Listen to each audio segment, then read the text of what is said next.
My pleasure to say that we have two panel members with us today. We have Mihi Harris-Brown, who is the Senior Policy Advisor for the Independent Māori Statutory Board. And if you don't know what that is, don't worry, because she's going to give you some good insight into a very important organisation in this country. And following that, we will have Cyril Mako, who is the Manager for Schooling Analysis, Evidence, Knowledge and Data Group from the Ministry of Education. So can we please welcome, first of all, Mihi. Tōra Mihi. Tēnā tātou katoa.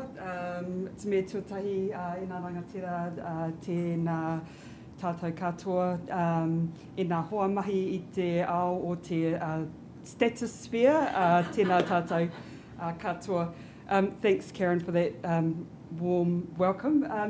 Got a bit of a mixed media session for us today. I won't talk too much, but just sort of going a little bit further than what Grant Barnes said this morning, introducing the role of Auckland Council. The Independent Māori Statutory Board is basically the partner organisation to Council. We're not distinct to iwi. We don't substitute that iwi voice, but we're there in Tāmaki Makaurau to advocate and support that Māori voice.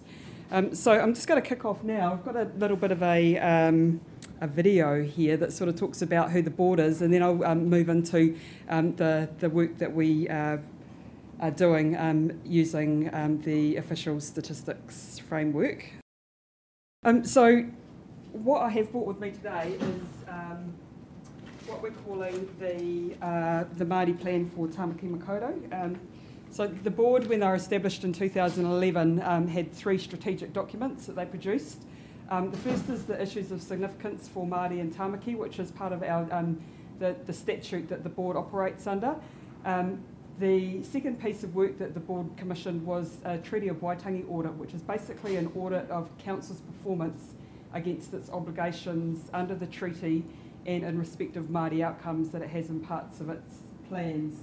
And the third piece of work is the Māori Plan, which I'll talk about today. I'll provide you with some background there. Can we get that going? Perfect, thanks. Yeah, all right. Will this work?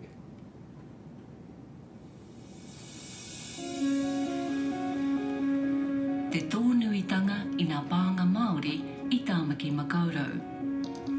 Advancing the interests of Māori in Tāmaki Makaurau.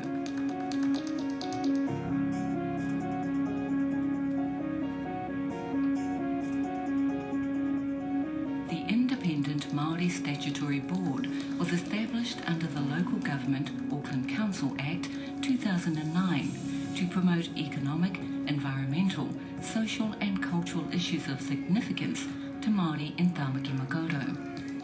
The Tāmaki Regional Mana Whenua Forum asked that a statutory board be established for Māori to deal with both local government and central government issues. We respect absolutely the role of the treaty within our nation, the statutory obligations, responsibilities we have pursuant to the Act and now through the Local Government Act, and so we work very closely with the Independent Māori Statutory Board to deliver on those statutory obligations. Māori make up approximately 12% of the population of Tāmaki Makaurau. There are currently 19 mana whenua groups recognised by Auckland Council and many mātā waka groups. Koe nei te tau nā marae me o nā here ki te ahi kā, ki te wai ōhua, ki pūka ki te aki tai, ki te ahi waru, kia nā ti te ata me kawarau a maki hoki. Hoi no, koe nei anō te tau nā marae e tāia te nā mātā waka ki te hono mai, ki tēnō nā marae. The board works with Auckland Council to fulfil its Treaty of Waitangi obligations by providing advice and direction to Auckland Council on issues affecting Māori in the Auckland region. Voting on Auckland Council committees that deal with the management and stewardship of natural and physical resources. Working with Council's leadership and officials to achieve improved outcomes for Māori in Auckland. couple of key things that it had to do was to establish a schedule of issues of significance, highlighting the areas that affect Māori, undertake a treaty audit against the Auckland Council in terms of how they give effect to the treaty and how their policies and their operations support that. And then we had to also research Māori wellbeing throughout the Auckland region. And what culminated out of that research was the establishment of the Māori plan for Auckland. The relationship after 3 years has bedded down superbly well with real clear respect. Key part of that is the Māori responsiveness framework, and that is a template for our organisation to formulate decision making. Secondly, in a strategic way, the Māori plan. You know, this planning work, documentation that's now in place, all part of the vision for Auckland and for Māori role within that. Based in Auckland, the board has 9 members and a dedicated secretariat. The Minister of Māori Affairs invites Māori and Tamaki Makaurau to form a selection body to appoint the 9 members for a 3-year term. 7 members are mana whenua and 2 members are mātāwaka. I think the value of the Independent Māori Stat Board lies the collective of iwi and the collective of taonga that we all are responsible for. So our maunga, our motu and harbours. And it's in that area that I think the Independent Māori Stat Board has a powerful role to play. We have worked very close with them because they've made us aware of what's out there, what the marae can tap into, what we can obtain through being part of the Independent Statutory Board. So the working relationship is huge for us. Māori identity is recognised by Auckland Council as being Auckland's point of difference in the world. Through its role and promotion of Māori perspectives, engagement and values, the board will help Council to make this vision a reality, which can be seen and felt by all who live here and who visit.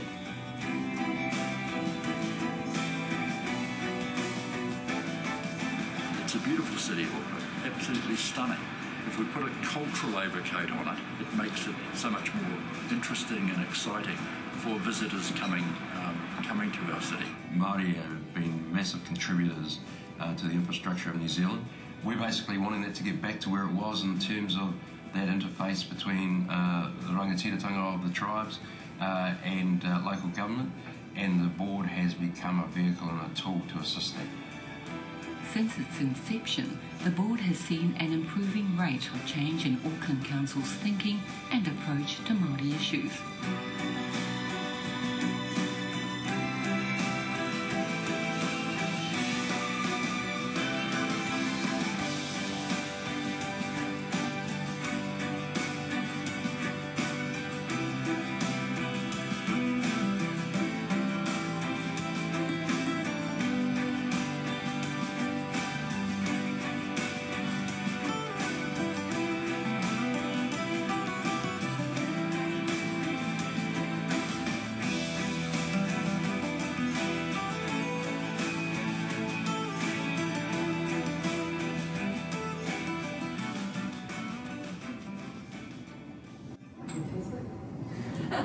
Guest bumps every time. Okay, so that's basically setting the scene for the work of the board. What I'm here to talk about today is the Māori plan for Tamaki Makaurau, which is basically a 30-year plan, which is equivalent. We sort of compare it to the Auckland Council's Auckland plan, which is their 30-year plan. It's not the council's plan, but it's the voice of Aucklanders who are saying what they want. So in that same sense, the Māori plan is basically what Māori have said that they want for Auckland, or for themselves in Auckland in the next 30 years. So aspirations, actions and accountability from Council. They've also said that there's collaboration needed between Māori local government and central government to achieve Māori outcomes. There's a number of cross-cutting themes with our other strategic documents as well, the issues of significance and the Treaty of Waitangi audit.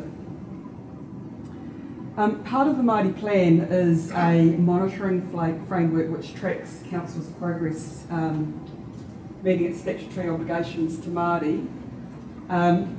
Two components there, which is basically monitoring progress against the Māori plan advancement plan actions and measuring the state of social, cultural, environmental and economic wellbeing. So that's the indicator framework which I'm going to talk about today.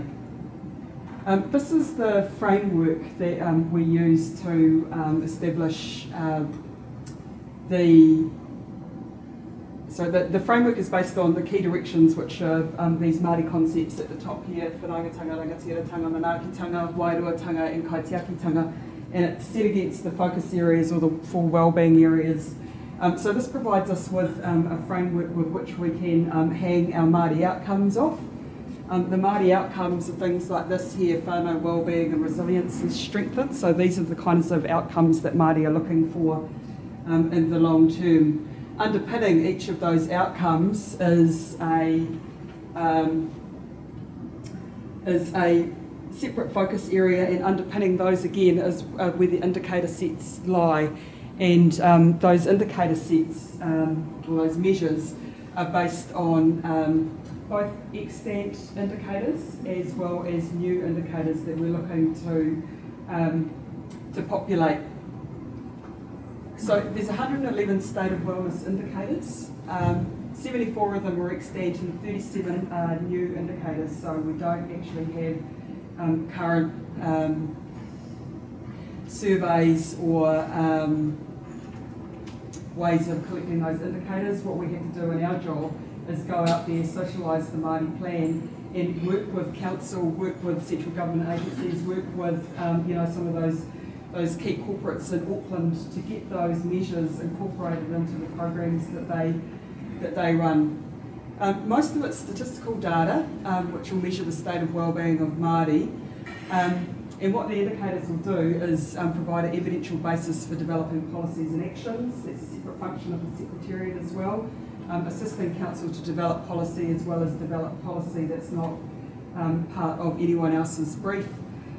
Also, mana whenua and mātau waka communities within Tāmaki will have a robust way of assessing how well Māori aspirations are being met, and also to gauge whether Māori outcomes are being achieved by Auckland Council. So that's the accountability mechanism as well.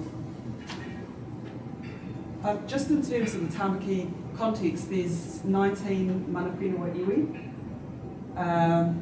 This is the 2006 census number, so it's 157,000 Māori, which is the largest Māori population of anywhere in Auckland. 14.5% have identified as mana whenua, so those are Māori who have whakapapa links to iwi in Tāmaki. 63% are mātau waka, so that's Māori who live in Auckland but don't have whakapapa connections to those iwi. 21% are mātau waka, but they don't know what their descent is. They don't know who their iwi is. They don't know who their hapu is. As I said before, 12% of Auckland's population, and the largest Māori populations are in the south and western local board areas. Manurewa, Henderson, Massey, Papakura, Otara, Otahahu. So that gives us, when we're looking at collecting data, particularly when there's those smaller Māori populations, it's really good to have these areas of focus so that we can, get sample sizes that are going to return some, fairly reasonable results and actually start building up case studies. Māori and Howick's really, really small population, so it's really hard to count how many are there and to get, reliable, robust data to be able to inform, how they're progressing there. 71 marae, 18 are mana whenua, 20 are mātau waka, 33 are institutional. Those are, educational institutes. One of the gaps for the board in terms of measures is around marae.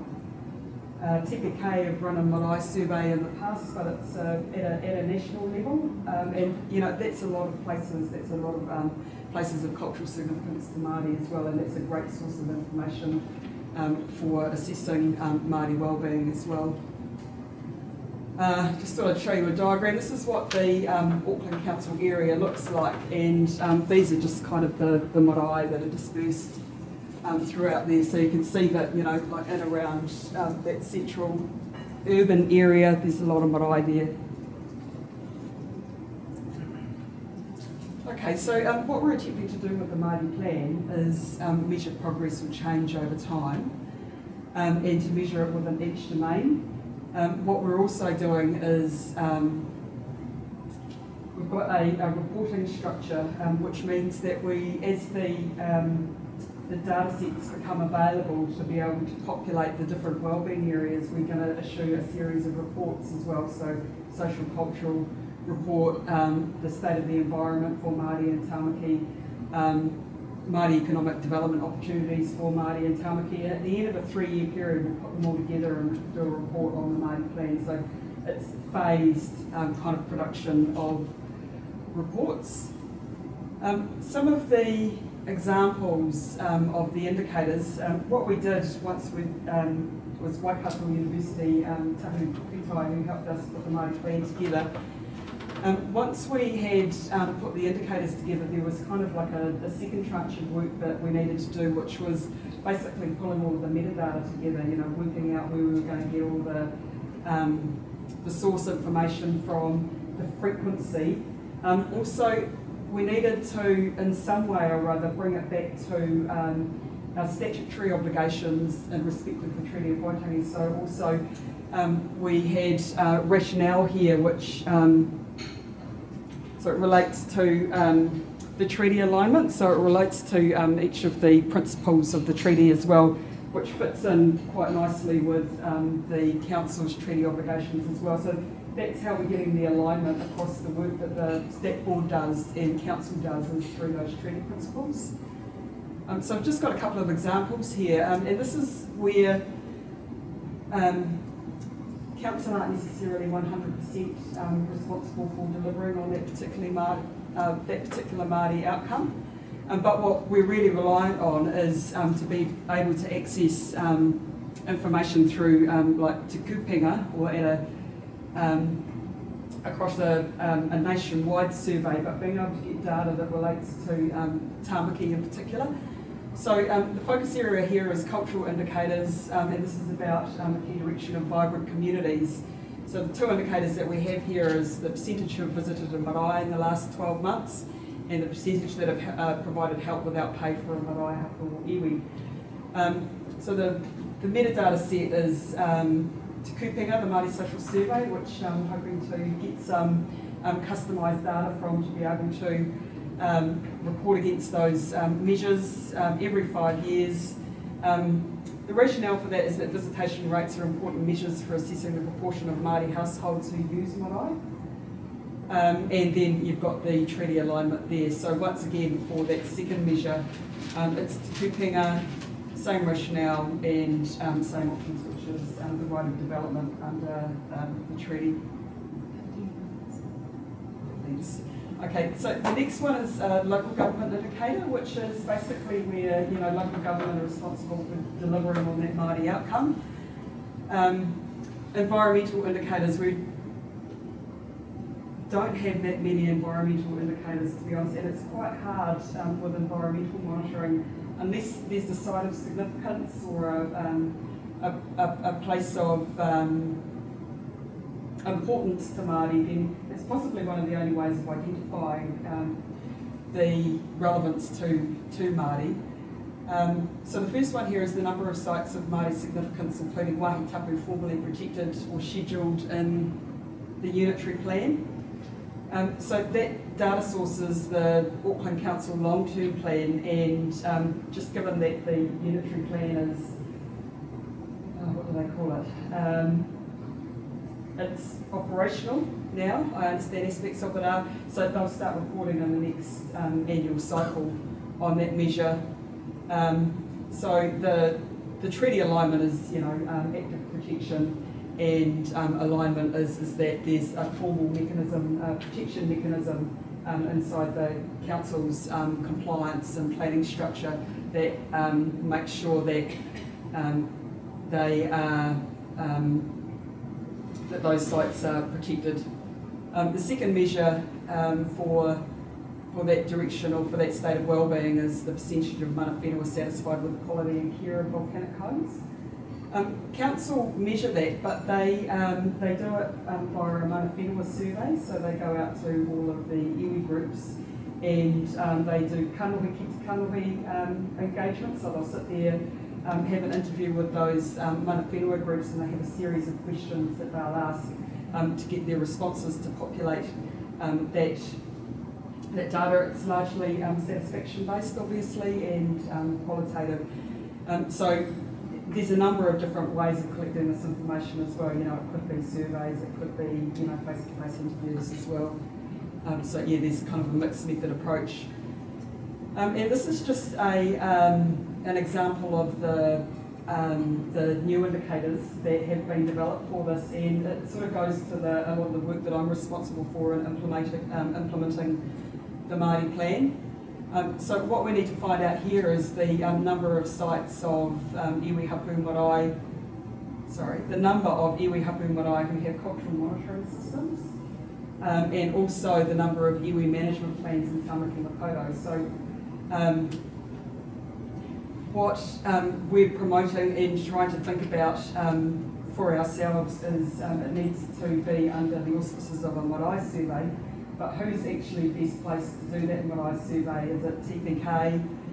Is it the Independent Māori Statutory Board? Is it council? We've already had feedback to say that possibly not council, because council are very compliance-based, scare a lot of people off. You know, might sort of inhibit some of their responses as well. You know, if they know that the you know, wharitiko aren't, you know, quite up to scratch, or, you know, they've got leaks here and there. So it's actually just sort of thinking about the practicalities as well, not just, you know, actually knowing where the information is. And this is just a snapshot of the reporting schedule that we're undertaking. It's just sort of bite-sized chunks as well, and it's thematic in that, you know, we're just trying to put out these snapshots that are theme-based, but they're also really easy to take in as well, because, you know, sending out a big technical report like this is probably not the best way to engage with Māori.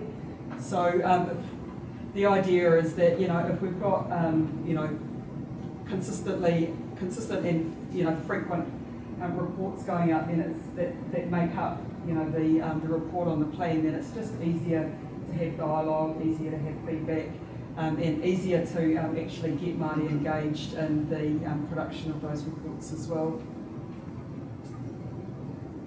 Some of the challenges for us in this work are the lack of existing indicators that reflect Māori values.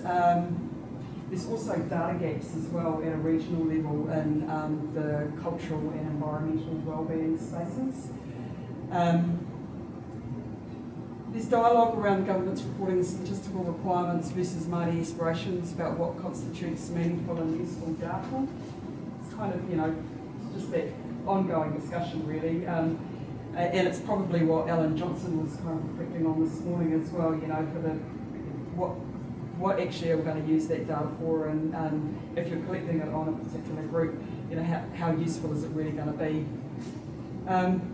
What we really need to advocate for to Stats New Zealand though is the continued funding of the census surveys, particularly Scrutinger, and I haven't got it up there as well, but the disability survey in terms of whānau kaua as well, Māori with disabilities.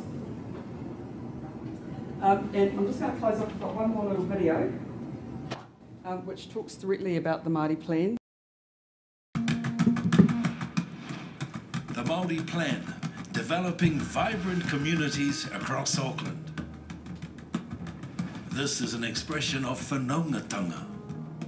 Mana whenua and mātāwaka want a city that caters for diverse Māori lifestyles and experiences.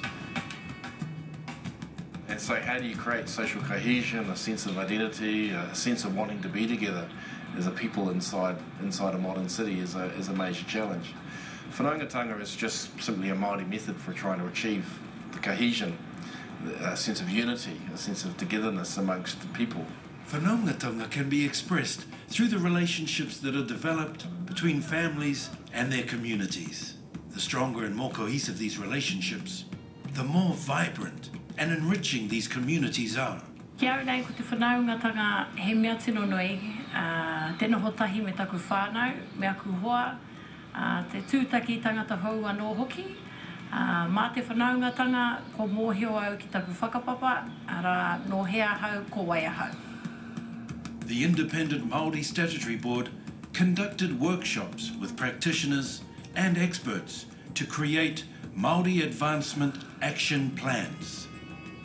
Here are some actions that develop vibrant communities across Tamaki Makaurau. Auckland Council to support marae by assisting with infrastructure development to meet compliance and regulatory requirements. Auckland Council to provide support to all marae in Tamaki Makaurau to develop a cultural capacity plan. Education is a focus area in the Māori plan. Being well educated strengthens whānau. Auckland Council can advocate and support parent hubs that provide resources and learning opportunities in reading, numeracy and financial literacy. Auckland Council can advocate for the establishment of a Māori Educational Institute Committee that embraces kohanga reo, kura kaupapa and wānanga to develop a regional plan for Auckland. So the notion of whanaungatanga is an important one, and that if we understand the relationship that we have with each other, not just our family relationships or indeed our work relationships, but importantly the responsibility that we have to our young and our elderly, and indeed the environment that we operate in, then everybody's contribution helps. To find out more about the Māori Plan or the Independent Māori Statutory Board, visit our website. Te pai me te whairawa o Tamaki Māori. The Māori Plan, healthy and prosperous Māori in Auckland. Tihe Māori ora.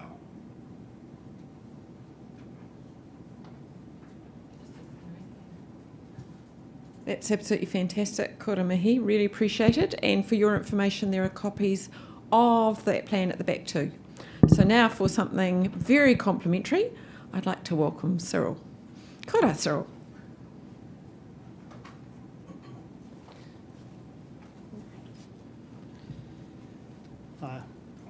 Kia ora koutou. I suppose by way of introduction, Cyril Makua, no Ngāti Tūwharetoa, Te Ātihau Nui a Pāpārangi, Ngāti Kahunu, Ngāti Raukawa ki te Tonga, from Taihape, or Te Rohi o Mō Kaipātia. Tēnā koutou. Thank you, Karen, for phoning me very late last week and asking me if I knew anybody that might be willing to step into the breach today. Thanks. Gives an opportunity to talk a little bit about some of the things that we're doing back at the Ministry. Just briefly today, I want to talk a wee bit about the work that we're doing in terms of providing iwi and Māori and iwi partners with information that partly satisfies their information needs. One of the key strands of education, and Māori education in particular, is supporting education as Māori. The Ministry has over 50 partnerships in place at the moment, and most of those are with iwi groups. Each of those groups obviously have a requirement for data and information, and so in this presentation I'm just going to give you a short overview of the main sources of information that we've got, particularly within the schooling area, because that's the area that I'm responsible for, and then how we're dealing with some of the iwi needs in particular. Many of you are aware that funding for schools is largely based on bums on seats. Okay, so to ensure that we have information about the number of students actually participating in school, we have school roll returns taking place a number of times during the year. The July roll returns are our major source of statistical information, as well as getting the number of students actually in the school at that particular time. We get quite a range of demographic and social characteristics of those kids as well. We also have a major collection in the beginning of March, which is primarily aimed at the secondary school area, an FTE count, bearing in mind that secondary schools will tend to lose students throughout the year. their peak rolls at the start of the year, so it's really important for their funding. Primary schools, you tend to get new entrants coming through during the year, and you get a bit of movement, so the July roll is really important for them. In days gone by, we used to get schools to fill in lovely questionnaires. You know, little booklets, 20, 30 pages of tables they had to fill in, they all had to balance. And there was lots of fun when they all came in and coming through the mail. And we had a big bunch of data entry people who would sift through these things, enter them all the tables, and spend an awful lot of time on the phone when they didn't all equal the same in the end. Thankfully, in today's IT environment, most schools now have what we call a student management system. Okay, so they've got an electronic file which has all these characteristics of their students in the school in a nice little electronic system. So instead of having to complete all these tables, March and July, they can simply send us a copy of their file, or the relevant fields within the file. And it's been set up in such a way that all they have to do there is press a button, the information is transferred through a secure portal straight to the ministry and then straight into our systems. It's fantastic. These files actually contain unit record information, and so we can do an awful lot with those, and I'll come back to those shortly. The other main source of information that we tend to use are NZQA information, NCEA results. Really important in terms of measuring the actual attainment rates by school each year, school leaver attainment rates. So obviously once somebody moves out of the schooling system, what have they actually left us with? And with the government better public service targets, and one of our ones explicitly being 18-year-olds with NCEA level 2, it gives us a good indicator of progress towards that target. We also work with schools to run an annual attendance survey. So effectively they send us a copy of their attendance register for a particular week of term 2. That's the way it's been in the past. And we can go through that information. Again, it's at unit record, although it's anonymised. And we can calculate the levels of truancy within individual schools and nationally. We also make use of other administrative data that's collected as part of some of these school processes, ones that you'll be familiar with, stand downs, suspensions, expulsions and exclusions. And basically when a school goes through that process, they have to record that information and it flows through into a database from the ministry that we can actually use. So that's a sort of just giving you a flavour of the sorts of information that we've got access to. Some of it's unit record and we can actually identify the individual students, others isn't. So we've got a couple of challenges in that space. In the requirements documentation we put out to schools, we ask that they collect the ethnicity and iwi affiliation of all their students. We code the ethnicity at level 3 and the iwi affiliation is coded to the Stats New Zealand standard classification of iwi. The collection of this information is generally taken upon enrolment. So 5-year-olds starting school for the first time, if you change school, go to another school, so moving from primary to intermediate to secondary school, or simply changing location, chances are you'll be asked to fill in an enrolment form and provide those pieces of information. The collection of iwi information has been going on for over 10 years now, but at the time it was first started, we had that paper-based, the tabular-based format, so we didn't really have a way of getting the information back into the ministry. Over the last 3 or 4 years, with the movement towards the student management systems and the transfer of the electronic files, it's made our job much easier, and we've now got quite a comprehensive set of information really for the last 3 years. I suppose going back in time, in the early days, we didn't have any idea as to how many schools were actually collecting the iwi affiliation upon enrolment, and if they were they doing anything with it? And what the quality of it was like. We did a small-scale study of a sample of Christchurch schools about 8 years ago, and we did find that the results were variable at that point. We're finding now, though, that most of the schools do appear to be collecting the information from their students. And in July last year, we've got 2,500 schools. There's only around 180 of them didn't provide us with an electronic file. Within that, there was a small number that didn't appear to have any iwi affiliation information at all. There were some with very small numbers of Māori students. So we think they're doing pretty well out there. Okay, so we've now got all this information in our system. We've got some challenges. In the census, there's a filter question before the iwi affiliation question on Māori descent. We don't have any filters like that within our collection. Effectively, what we're taking is anybody that's of Māori ethnicity and anybody that's non-Māori with an iwi affiliation are all being counted. Okay? So when I say the non-Māori with an iwi affiliation, it's got one of the codes that actually relates to an iwi in the classification and not specified code.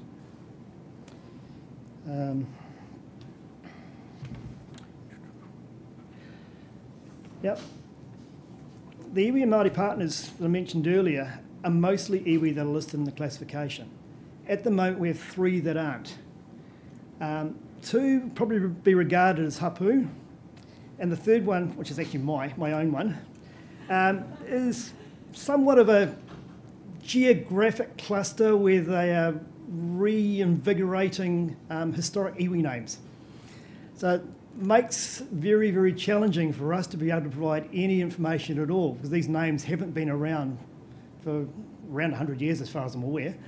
And so they're being pulled out again, and I understand that there's been a wee bit of searching in the last census results to see how many of them did actually appear. There was a bit of a Facebook exercise immediately prior to the census. Okay, so for all the groups that we've got, we can provide geographic-based statistics, which are linked to the schools, which I'm calling of interest to those iwi. So that is either the schools that fall within their iwi rohe, or in the cases of a number of the rural iwi, schools that are in towns or cities that are very, very close to them. So there are a number of areas where there's no secondary schools within the iwi boundary. All their older kids have to go to the nearest town. And so they've considered those schools to be schools of interest as well. So what we've done there is provide statistics based on the Māori kids in those schools. And across the range of those indicators I mentioned before, so we've got age, gender, the truancy figures, achievement figures, and so on. So we've got a set of geographic based. Where we've got the iwi-based information, we're actually able to go through and provide a set of tables that are specific to that iwi, which include information around the age of the students, year level, are they taking part in Māori medium education, and at what level is that taking place. We've also got one early childhood variable in there, and that is, did they participate in early childhood prior to starting school, and a rather range of other variables in there. Some of the problems that we've got, obviously the provision of data is limited what's collected and provided to us. So moving forward, we hope to be able to expand the amount of information that we've got. There is more and more information becoming available, and a lot of it is at unit record level data. We'll have to go through and do some data matching to be able to make it useful in this context. We've got an issue around how to deal with these new iwi, and the discussion that was had this morning, Stats New Zealand are committed to a full review of the Māori collective identity groupings, and that includes iwi, and I was told I was actually allowed to reference that here today, so if anybody has any questions about that, actually people in the room can talk a bit more about that. The other part is this, part of this for us and for the iwi partners is about relationship building between themselves and the schools. So obviously their kids are in the schools, they want to know which schools they're in, and if they've got significant numbers, they will want to form strong relationships to help the iwi and the kids move forward. Where we're not able to get the data, it's certainly possible for the iwi partners to work with the schools to get that information themselves. As I say, there are quite a few challenges in this space, but I think we've made significant progress, and we're really looking forward to moving forward in the future. Nō reira, tēnā koutou, tēnā koutou, tēnā tātou katoa.